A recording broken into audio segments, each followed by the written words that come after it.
Hello everyone, welcome to the video. Now I'm back with my Dell 466i, which I featured in some videos previously, but in this video I'm going to be comparing the performance with the DX4 Overdrive, which is in it currently, with the stock DX2 66MHz, to see if there's any point in having a DX4 Overdrive in there and how much performance is gained with the Overdrive over the stock 66MHz CPU.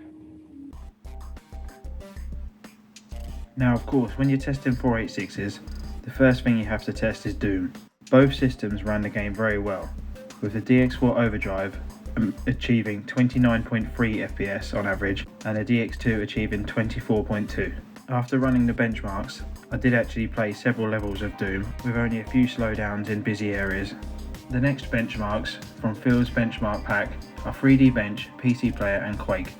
I have also added the scores from PCI 486 motherboard, which had a proper DX4 in it. I have added this to compare how the Overdrive performs in this Dell compared to how it could perform in a later 486 motherboard.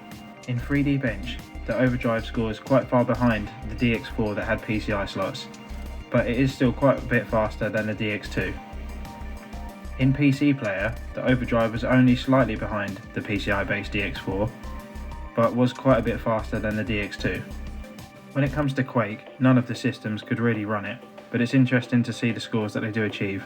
The Overdrive was still slightly behind the PCI-based DX4, and as with the other tests, the DX2 was slightly behind those again. I did also run tests to compare the cache speeds and the RAM speeds of all three systems, and the L1 cache on the Overdrive and the DX4 were very similar, as were the RAM speeds. However, the L2 cache did show some difference in the speeds, with the PCI-based DX4 being much faster.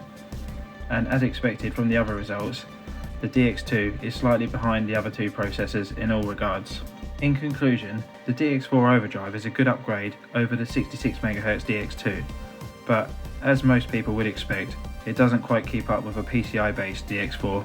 However, I think I'm going to keep the DX2 inside this system. I prefer the more stock feel, and it is called a 466 after all.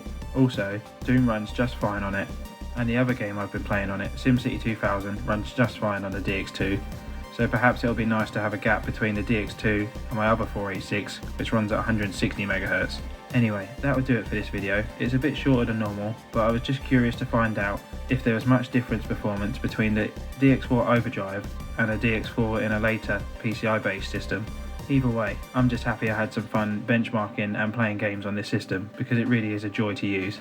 As always, if you've enjoyed the video, please like, and if you haven't subscribed yet, please subscribe, it does help the channel. And follow me on Twitter for more regular updates. Thanks.